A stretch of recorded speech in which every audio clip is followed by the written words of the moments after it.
YouTube vinyl community, Jandek fans, random people on the internet, my name is Giggens. We're here today to talk about Jandek's 21st album, Lost Cause, released in 1992. Now, for the sake of this video, I'll refer to him as either Jandek or the representative from Corwood or the rep. You know, as a lot of fans know, he doesn't go by Jandek. That's the name of the project, and whether or not people are playing with him or that's just him on his own, it's the name of the project. But for the sake of, everybody watching, I might just call him Jandek because that's who we're talking about here. So anyways, if you're unfamiliar with Jandek, he is a singer-songwriter from Texas who, since 1978, has put out, I don't know, like 80 or 90 albums at this point of idiosyncratic, extremely creative, very characteristic of him, folky blues, Americana-ish stuff. And his music can go anywhere from extremely loud experimental rock and roll bashing to very gentle, bluesy, quiet things you kind of like whisper under your pillow at night with a little microphone. His style is absolutely fascinating to me, and it's something I've always been interested in since about high school. And I discovered Jandek, probably I was in high school. And for me, going back to his records or discovering a new one, because I haven't heard all of them, there's a lot to listen to. So it's always a catalog I can always jump into and see what I want to pick and choose the next one. It's something that never disappoints because you don't know what you're going to get with every album. Like a lot of the earlier ones kind of have a feel of, here's the acoustic guitar, here's like the lone voice, here's the kind of shaky rhythms, the shaky voice. And it works because he builds an atmosphere out of it, he builds an identity out of it. But as the discography goes along, there's records where he just plays bass. Sometimes he just plays the piano for 9 CDs. On this particular record, Lost Cause, I personally feel like this is his most poppy album. And I use that term loosely because it's still Jandek at the end of the day. But the guitars on this album, for the most part, are almost exclusively in standard tuning, which for Jandek is very unusual and very unexpected. And vocally, he's very assured, very confident, very in the pocket with that standard tuning, which makes for a bizarre listen because when you put on a Jandek album, you're expecting to hear something a little far out, a little left of center, something kind of weird, adventurous. And putting this on has that same effect, but for the other reasons. It's kind of like, oh, I wasn't expecting to hear something that like I can almost hear on the radio or almost hear from a guy playing at the local coffee shop. This record does that. So let's jump in with Green and Yellow, the opening track on the record. The representative here strikes some really jazzy chords on a very clean sounding electric guitar. His vocal is super calm, just very chill. Lyrically, it's about devotion, whether to art or to, as he puts it in the song, a special lady and being there for her, providing for her, and giving her the life that she's always wanted. It feels like a reminder to stay true to yourself and to stay devoted to something, and that hard work can pay off. The repeating guitar lick underneath it all is almost hypnotic and almost represents the monotony of boring day-to-day life, whereas lyrically, it's adventurous and it wants to explore and try something new and look for the fun, look for the thrill, but you're kind of grounded by that boring, everyday, dull experience that we all have every day. I'm not saying life is bad, it's just like we have our routine, and that guitar represents the routine. Baby I Love You comes up next, and I'm calling this Jandek Goes Donovan.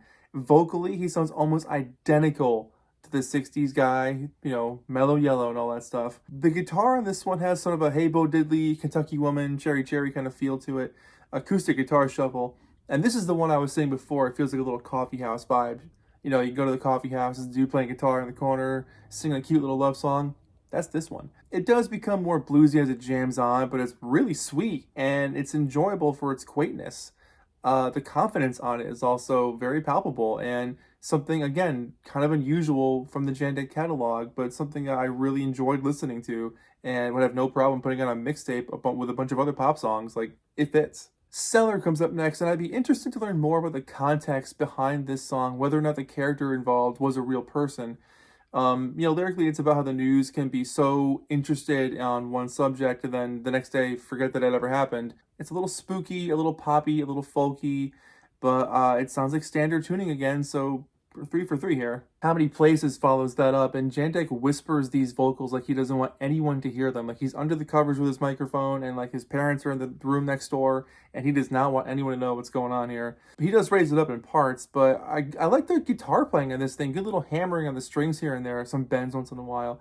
But it feels lyrically like multiple ideas rolled into one, and because of that, it feels a little lost, which I guess kind of goes with the whole lost cause feeling. So, Crack a Smile. This is a wonderful song with wonderful guitar playing and pretty much ready for radio. Jeff Tweedy from Wilco did a wonderful cover of this song. That's the word of the day, kids. Wonderful. Wonderful. Jandek is trying some new vocal techniques on this, which kind of makes for a Jandek classic. He's a little sweet. He's a little poppy. He's a little rock. But this could have been a breakout showstopper for him if he ever performed live or got it played on the radio. This could have been the anthem for 90s alternative rock kids who like wanted something kind of sad but kind of sweet. It's almost like a Daniel Johnson moment, if you will. It's seeing the bad but looking for the good, and also just kind of a reassurance that no matter what, your buddy Jandek's going to be there with you. Everything will be okay. God Came Between Us follows that up, and this is an interesting song about outer space and the heavens and earth and how it all correlates together, and maybe even an appreciation of it all. Thankfully, the non-standard tuning returns, and Jandek kind of does his long, drawl, bluesy thing vocally on top of it, which I really like. So it's nice to have a bit of a classic Jandek feel mixed in for once, because so far it's been like pretty straight up standard pop stuff from this guy. And I Love You, Now It's True also follows that as well. Possibly a song about loving Jesus or feeling safe in his presence. The bashing on the guitar is kind of random, and I feel like the vocals kind of stabilize what's happening, so there's a bit of a balance there. We flip the record over to side 2, where there's one track clocking in and just shy of 20 minutes called The Electric End, and that's exactly what you would think it would be. It's just this non-stop cacophony, epic free verse jam where there's drums and guitar, so I'm not sure who he's jamming with. I'm assuming he's on guitar and someone else is playing drums.